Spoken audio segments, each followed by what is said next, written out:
Sa video ito, samahan nyo kami sa isang mapangahas at kakaibang motocamping adventure dito sa Rancho Dipangan sa Cabangan, Zambales. Tara't atin tuklasin ang mga tagpo sa lugar na ito na hindi basta-basta makakalimutan.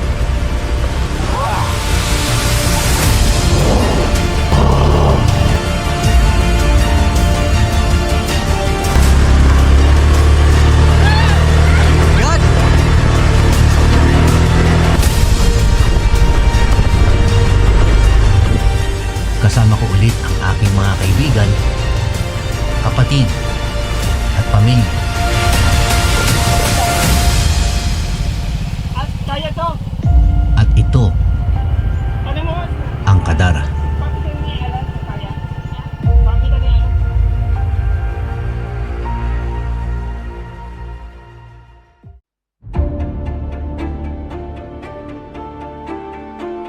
Ang Cabangan, Zambales ay isang tahimik at simpleng bayan sa kanlurang bahagi ng Luzon.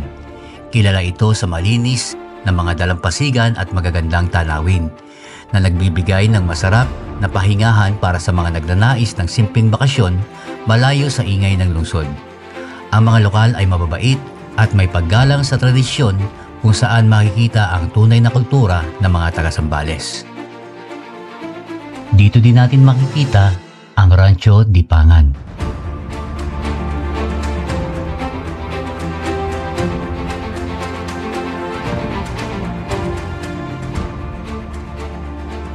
Ang Rancho Dipangan ay isang makulay na bukirin sa Kadmang Reserva, Cabangan, Zambales na itinatag bilang pilot project para sa pagpapalago ng industriya ng baka sa pakikipagtulungan ng Provincial Agricultural at Provincial Veterinary Office. Ayon kay Provincial Board Member Attorney Jun Pangan, ang may-ari ng rancho, mahalaga ang pagpapalawak na lokal na agrikultura hindi lamang sa pagtatanim ng palay at gulay, kundi pati na rin sa pagpaparami ng baka upang mapalakas ang produksyon ng pagkain. Ayon sa kanya, halos 2/3 ng Zambales ay kabundukan na may potensyal para sa pagpapalago ng baka.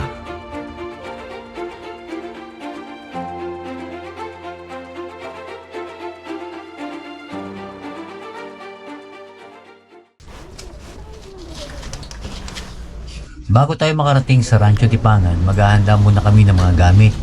Kailangan namin ng sapat na supplies kasi medyo isolated ang lugar na pupuntahan natin.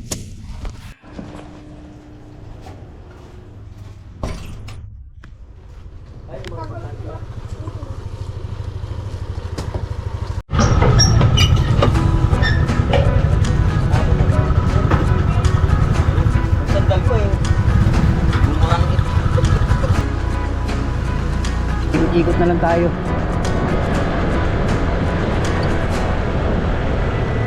Wala pong lagyanan dyan.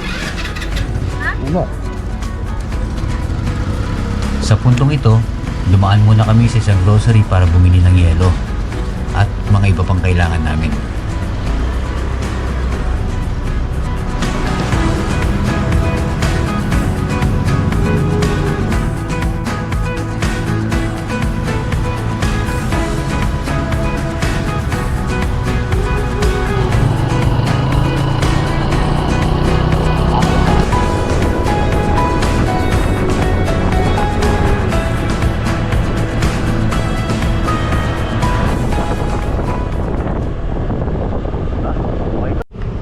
Hindi biro ang daan papunta ng Rancho Dipangan. Pagdating sa Kadmang Reserva, off-road trails na agad ang sasalubong sa amin. May mga bato, putik at palikulikong daan. Saktong test ito para sa tibay ng mga motor natin. Okay ba to?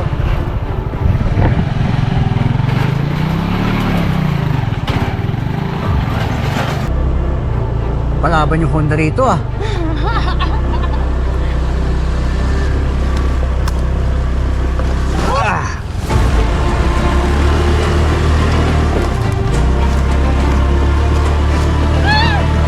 God!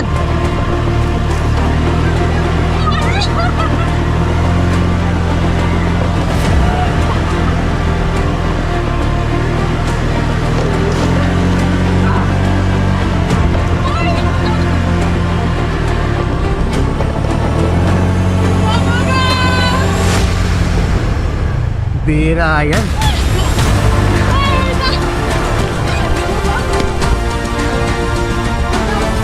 Hindi.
So ayun, naiwan ako mag-isa, naglalakad.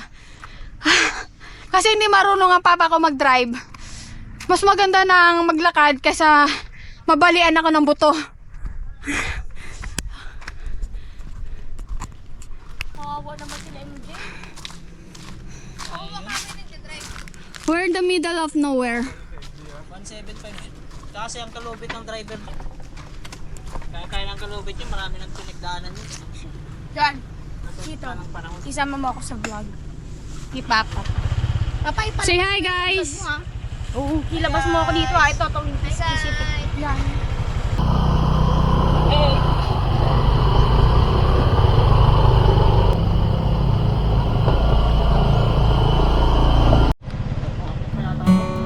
At iyon na nga, nakarating din kami sa Rancho Dipangan.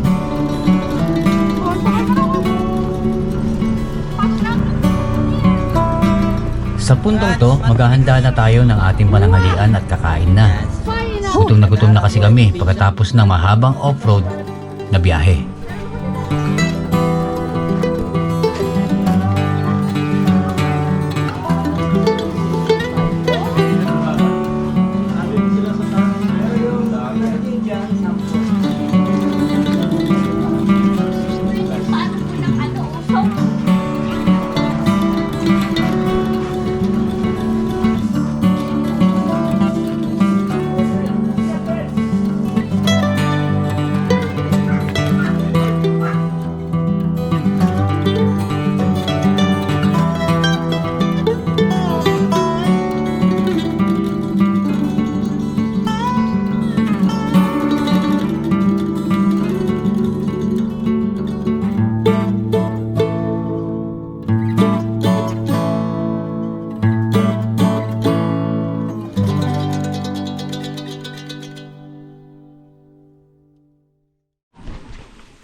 Walang tatalo sa pagkain na luto sa simpleng pamamaraan. Isa na rito ay ang pansit. Sa amoy pa lang matatakam ka na.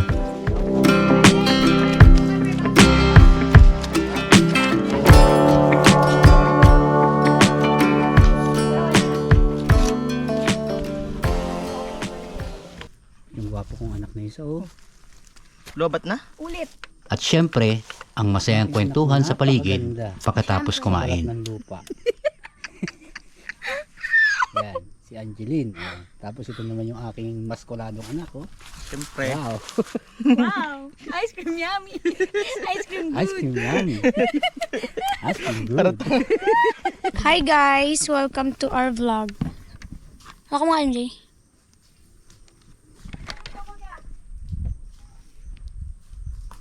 MJ, tingin ka dito. So yun guys. Yung ating mga baboy, Rambo. Pakain silang baboy, Rambo.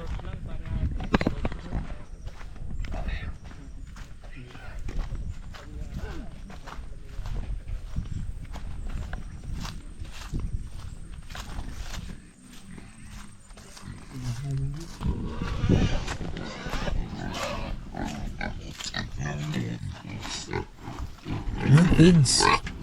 Ito lang nakita kong ano, may spot.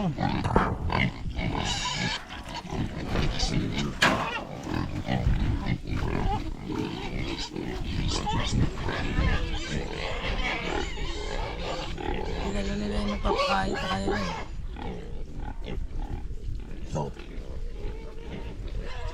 Nakatalo yung isa. Iba yung kulay ng yan. Yun ang pinakamalaki oh. Bulog yan. Ano yung bulog? Ano ba sabihin ng bulog? Ah, okay. Siya ang breeder.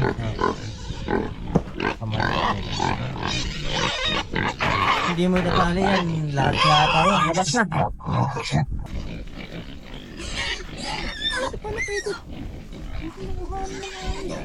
Dito sila kakain eh. Pero iniiwasan nila tayo.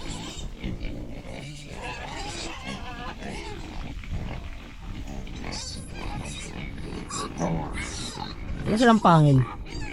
Hindi ba yan yun? Ah, native lang. Hindi wild.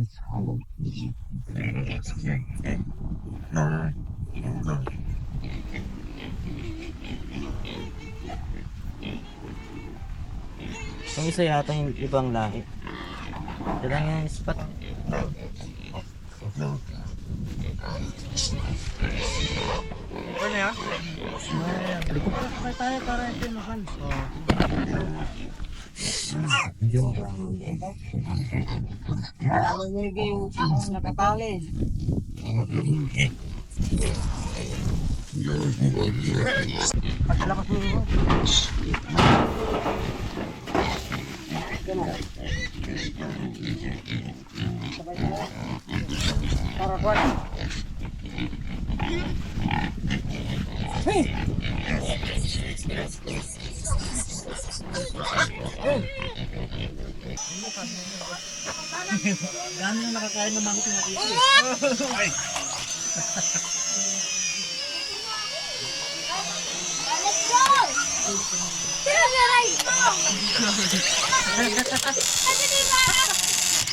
Hindi ko maalam eh.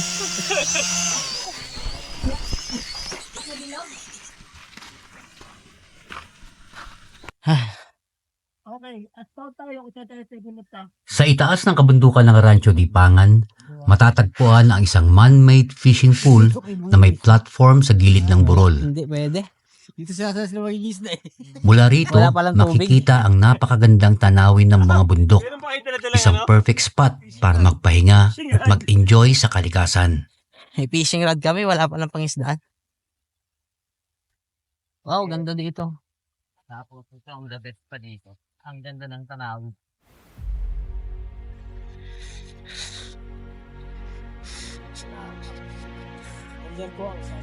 Wow. What a view.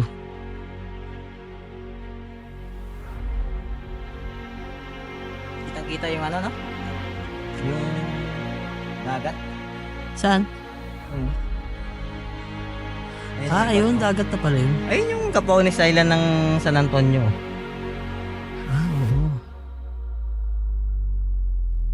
Sana nga makita.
Habang kami ay abala sa pagtatayo ng mga tent, may biglang tumawag sa kuya ko.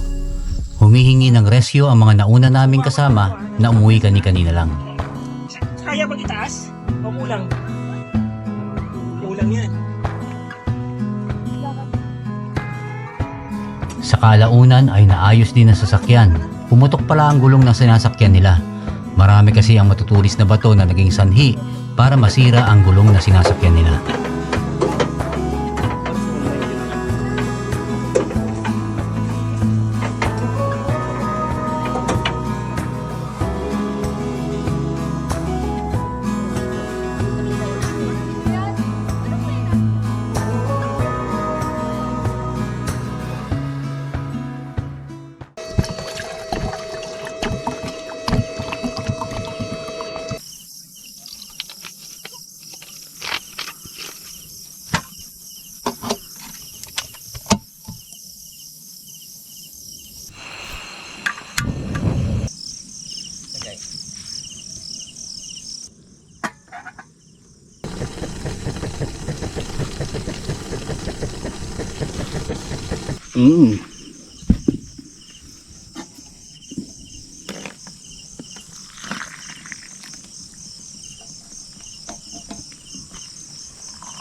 Yan ang ulam namin ngayon. Walang tatalo sa pagkain na luto sa simpleng pamamaraan. Ang bango ng amoy ng pagkain habang ito ay niluluto. At syempre, ang saya ng kwentuhan sa paligid ng campfire.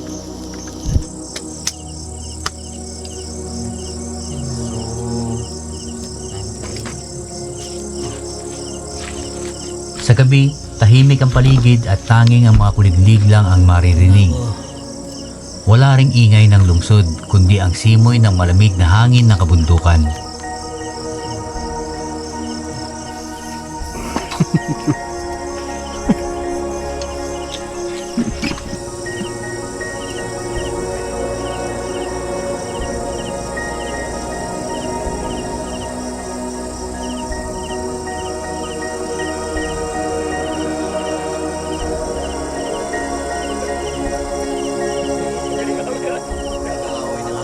Para sa mga hindi pa nakaranas ng motocamping, ibang klase talaga ang pakiramdam na ito. Malamig, tahimik, at parang ikaw lang at ang kalikasan ang magkasama. Nakaka-relax, nakakapawi ng pagod. Ito ang isa sa mga dahilan kung bakit masarap mag-camping. Ang makakita ng ganito kagandang pagsikat ng araw. Walang tatalo sa kape sa umaga habang nasasaksihan mo ang ganda ng kalikasan. Dito, ramdam mo ang katahimikan at lamig ng hangin, nakakawala ng pagod at stress.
Mga kadara, kapag nasa ganitong lugar tayo, alalahanin natin na alagaan ang kalikasan.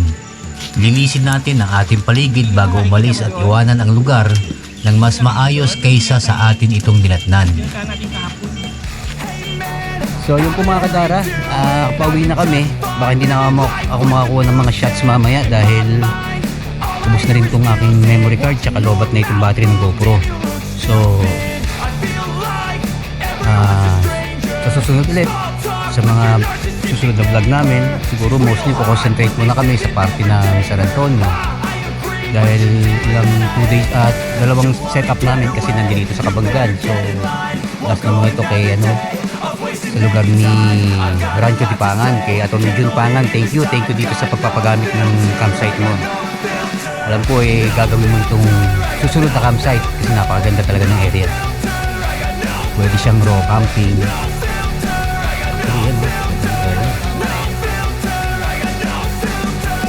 So yun, Kadara, thank you at see you on the next vlog.